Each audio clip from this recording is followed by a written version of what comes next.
एको ब्रह्म द्वितीयो नास्ति। आज आपके समक्ष इसी विषय पर चर्चा करती हूँ। एक बार स्वामी रामकृष्ण परमहंस नागा गुरु तोतापुरी जी के साथ धर्म और अध्यात्म पर चर्चा कर रहे थे। सर्दी की रात थी, ठिठुरती हुई शाम और ब्रह्म की बातें।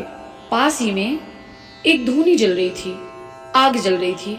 उसी समय एक बाग का माली वहां पर आ पहुंचा और उस आग से अपनी चिलम भरने लगा।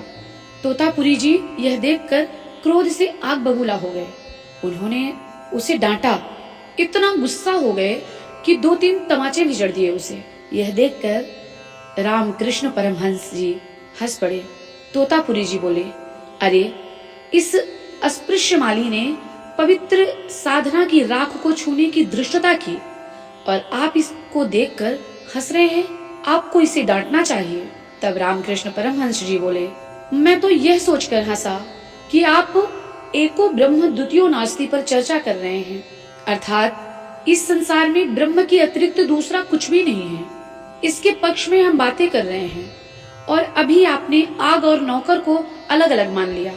क्या इन दोनों के अंदर एक ब्रह्म नहीं है जो आपको दोनों के साथ अलग अलग व्यवहार करने की आवश्यकता आन पड़ी?